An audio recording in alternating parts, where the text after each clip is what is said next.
जमील भाई, the sultan Lahore के अंदर जो प्रोजेक्ट हम लोग करने जा रहे हैं, गुलबर्ग की लोकेशन हमने फाइनल की है। मैंने 2-3 दिन वहाँ पे रह के विजिट किया है। तो जो लोकेशन 4-5 प्लॉट थे वहाँ पे, एक तो प्लॉट भी बड़े ही हैं, 2 कनाल और 4 कनाल के प्लॉट है। और लाहौर में अगर होटल का अच्छा प्रोजेक्ट करना हो तो गुलबर्ग से अच्छी लोकेशन और कोई नहीं है।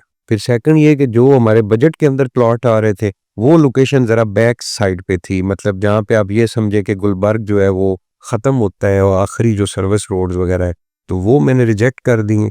क्योंकि हमने सिर्फ हमारा विजन ये नहीं है कि बस एक बिल्डिंग बनानी है और वो बेचनी है। हमारा विजन ये है कि हमने द सुल्तान की एक लोकेशन फाइनल की है, उसके ऊपर बिल्डिंग बनेगी और वहाँ पे होटल चलेगा, बिजनेस करेगा। तो विजन हमारा ये है कि बिजनेस होगा, उसके लिए फिर लोकेशन हमें बहुत अच्छी चाहिए। तो अच्छी लोकेशन के ऊपर फिर बजट आप ये समझिए कि डबल ट्रिपल तक चला जाता है। कि जो प्लॉट वहां पे हमें बैक वाली साइड पे जाके 30 करोड़ रुपए का मिल रहा है, वो अच्छी लोकेशन के ऊपर 50-55 करोड़ रुपए का। तो इंशाल्लाह अल्लाह पाक खैर करे। अभी बजट के ऊपर थोड़ी तवज्जो देते हैं, तो इंशाल्लाह कोशिश है कि अच्छी लोकेशन ही फाइनल करें और फाइनल भी करें। और इंशाल्लाह मैक्सिमम अगले 1 महीने 1.5 महीने के अंदर हमारा ये प्रोजेक्ट जो है ना, इसकी हम लोग बुकिंग शुरू करेंगे, फाइनल करके सारे प्रोसेस, और इंशाल्लाह बुकिंग शुरू करें।